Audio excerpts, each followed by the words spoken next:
Hello and welcome to Vlogging About Comics, episode 2.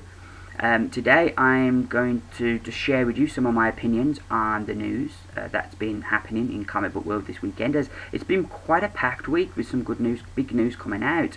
First up is Simone Gate, as I call it, or well, I suppose you could call it Batgate.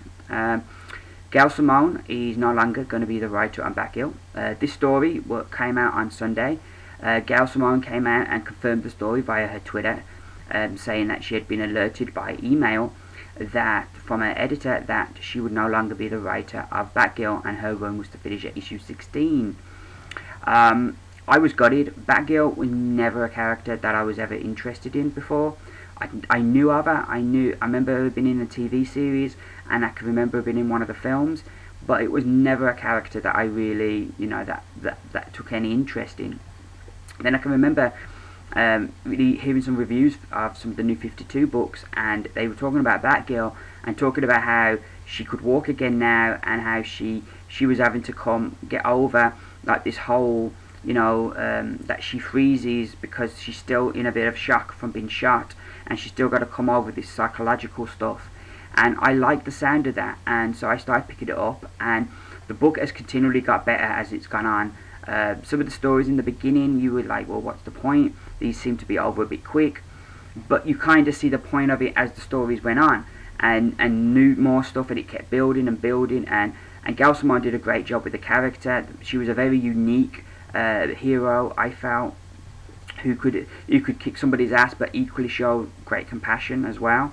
And I felt there were not that many heroes in her vein, and I just really enjoyed how Gail Simone wrote her, and I enjoyed what she was doing with the character. So, the fact that now she's not going to get to finish the story she started, like her run finishes at 16, so she'll finish off with the whole death of the family, but all the other plot threads that were in motion before the death of the family story that we're going to come back to, somebody else is going to get finished now. So I was gutted that I wouldn't get to see Gail finish this story, and also gutted that one of my favourite books is being messed with. Ray Fawkes is going to take over from issue 17. I don't wish him ill. I've got no bad feelings towards him. Somebody was going to take over, so I don't know if he's going to be permanent on the book or if he's just temporary, but he's going to take over. So for him, he's won a lot of it because he's got some great material to work with there, because Gail's set everything up really well. My initial reaction to this whole thing was I was going to boycott DC. When I calmed down and I thought about it, I was like, I think that's a bit extreme. There are some jackasses in DC, because I just want to be brutal about this. To remove somebody from a book or to fire somebody, you do it. If you can't do it face to face, you do it on the phone. To do it via email is a gutless, cowardly, unprofessional, low class way to remove somebody from a book. And that editor needs to learn a lot about dignity, how to treat people with dignity and respect. And it's evident that there are some jackasses that work at DC, but there's also a lot of very good people, very nice people, and people that are producing some great comic books. So I think it would be unfair to boycott the whole thing just because of one or two jackasses. But what I am going to do is, Gail's run on the book finishes at issue 16. I will not be picking up at 17, and I will not be picking up Batgirl ever again. That's just my thing. And yeah, it's going to be tough at times, because I'm going to be curious what they do next with the character. But sometimes I think there's some things that are bigger than knowing what happens to a character or completing a story. And this is one of those times that to say, hey, that's not how you treat people. So that's just my thing, and in a way it works out in the end. One door closes, another opens. I wanted to pick up FF, but I needed to drop a book from my pull list to pick it up, and thank you DC, now I've got the book that I'm going to drop, and I can start picking up FF every month. So that worked out well. And as for Gail, she's handled this whole thing in a very classy way. She's definitely a top bird. She could have easily gone off on a Chris Liefeld rant, and she would have been perfectly justified. but she didn't. All through it, she's tried to downplay things, calm people down, and has been very classy about the whole thing. And I've got a lot of respect out of this for Gail Simone as a person, and she's going to be fine. She said on Twitter that she's had a lot of offers. You know, even DC have come back with offers, which I kind of question. You know, if they wanted her so bad, why didn't they just offer her something sooner? I think kind of that's something that's to sort of downplay the backlash, but I think Gail will be fine. She's had offers. She says she's had offers from a lot of people, so I think Gail's going to work out, you know, really well. But DC get definite thumbs down for how they've dealt with this. And another bit of big news: Scott Snyder's no longer going to be writing Swamp Thing after issue 18. That's going to be his last issue. He's going to finish off the Rock World arc, and then somebody else is going to take over. This wasn't a surprise. You look at the amount of books Snyder's doing. He's got 2 new books coming up in the new year. He's currently writing 3 books. This was the most logical one that he would drop, because he's not going to drop Batman. He's not going to drop his creator-owned stuff. So Swamp Thing seemed the most logical one that he would drop. I'm disappointed because I was enjoying his take on Swamp Thing.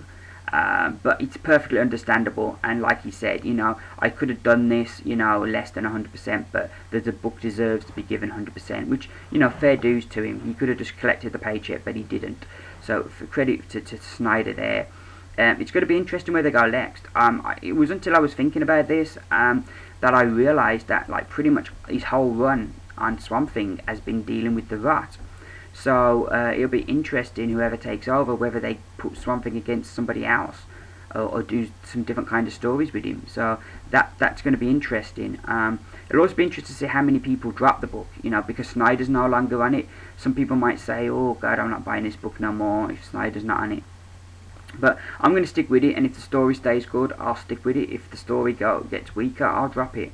That's my take on it, whole thing. But I wasn't really surprised to see Snyder move from this title. Next up, the other bit of news was that I saw the Man of Steel trailer yesterday. It went up on the internet. I've seen loads of people rave about it. So, you know, I watched it and I was like, wow, that looks awesome. I had my doubts about the film. DC, with the exception of the Batman movies, DC don't have a great record when it comes to films recently. So I was a bit worried about the whole Man of Steel thing. But after seeing that trailer, I'm thinking, wow, this looks good. And I'm really feeling positive about it, and I'm quite excited about seeing Man of Steel now. The story looks a bit different than the origin story of Superman that we're used to. There's still elements there, like the Kents are still there, but there's, you know, it certainly looks like they've modernized the story. You know, like, what would the military do if this guy come from outer space and crashed on Earth and had these superpowers? It does look in aspects of it that they distrust him and fear him. So it does look like they've kind of modernized it a bit, but you've still got some of the classical elements, like him being raised by the Kents on the farm in Smallville. So, you know, I like that. You know, I don't mind them modernizing it. It was like when they did Iron Man, you know, they changed it from Vietnam to Afghanistan, which I don't mind. I don't find things like that where you modernize it a bit. That's fine. It makes it more accessible for mainstream people, you know, as long as you don't get too far away from the origin story that we know and love. I don't mind them tinkering with it. But yeah, the trailer looks really good, really worth checking out. You should be able to find it here on YouTube, and if you can't, go on one of the comic book websites like Comic Vine. They'll have a link on there for it. That's where I watched it. I watched it on Comic Vine, so I know they've definitely got a link, but it's well worth checking out because it looks like it's going to be a pretty damn good film. Well, that's me done for today. This is only a short video. Thanks for watching, and please, if you like this video, please, above me should be the subscribe button. Click on that. I really appreciate everybody who's been subscribing to my channel lately. You know, I do this for fun, but it's a lovely Brucey bonus to be getting people that are watching my videos. That's just great. and unexpected, you know. When I started doing this, I didn't expect anybody to watch it, so that the fact that I'm getting people to watch them is just awesome, and I greatly appreciate it. Also, if you liked it or disliked it, down below me there's a thumbs up and a thumbs down. You can tick that whether you like or dislike this video. Once again, thanks for watching, and happy reading, and bye for now.